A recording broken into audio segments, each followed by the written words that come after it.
Assalamualaikum warahmatullahi wabarakatuh.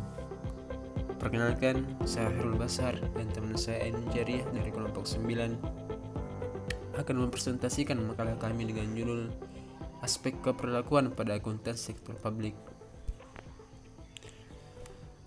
Menurut Suparwati tahun 2005, akuntansi perilaku mempunyai lingkup yang luas yang memperhatikan perilaku manusia dan hubungannya dengan rancangan bentuk dan kegunaan sistem informasi akuntansi. Sedangkan menurut Mardiasmo tahun 2002, dalam akuntansi sektor publik yang mengatakan wujud dari penyelenggaraan otonomi daerah adalah pemanfaatan sumber daya yang dilakukan secara ekonomis, efisien, efektif, adil dan merata untuk mencapai akuntabilitas publik. Adapun rumusan masalah dalam makalah ini sebagai berikut. Yang pertama, apa yang dimaksud dengan sistem akuntansi sektor publik? Kemudian yang kedua, bagaimana definisi sistem akuntansi sektor publik? Dan yang ketiga, bagaimana sifat dan karakteristik akuntansi sektor publik? Adapun tujuan penulisan dalam makalah ini sejalan dengan rumusan masalah.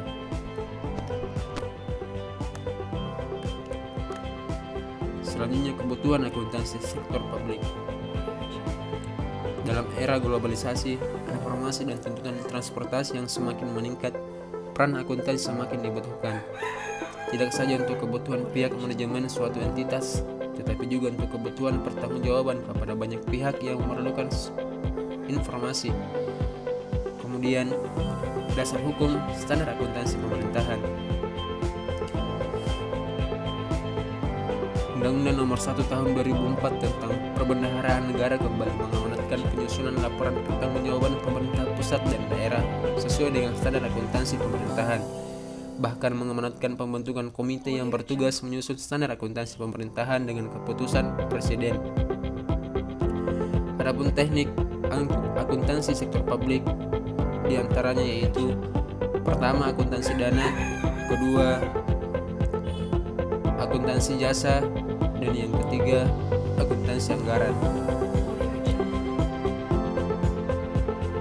Adapun komponen laporan keuangan pemerintah menurut International Public Sector Accounting Standards yaitu yang pertama, neraca; kedua, laporan kinerja keuangan; ketiga, laporan perubahan dalam aset bersih atau ekuitas; keempat, laporan arus kas; dan yang kelima, catatan atas kebijakan akuntansi dan catatan atas laporan keuangan.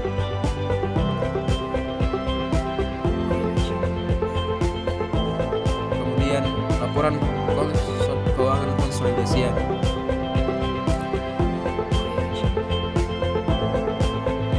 Laporan keuangan konsolidasian merupakan laporan keuangan pemerintah pusat yang dihasilkan dari proses konsolidasi antara laporan-laporan yang dihasilkan oleh kementerian negara atau lembaga sampai dengan level kementerian negara atau lembaga. Laporan keuangan yang dihasilkan masih berupa laporan keuangan gabungan atau kompilasi, dalam arti hanya menjumlahkan nilai setiap akun yang sama tanpa ada proses eliminasi.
Selanjutnya kesimpulan.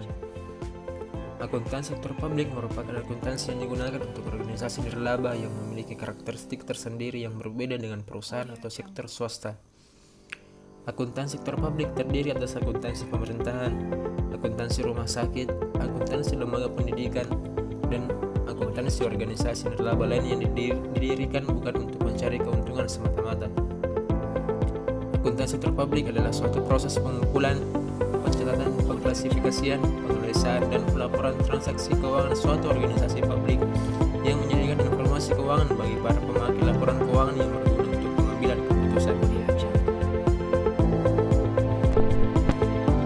Itulah presentasi dari makalah kami kelompok 9. Kurang dan lebihnya mohon dimaafkan. Bila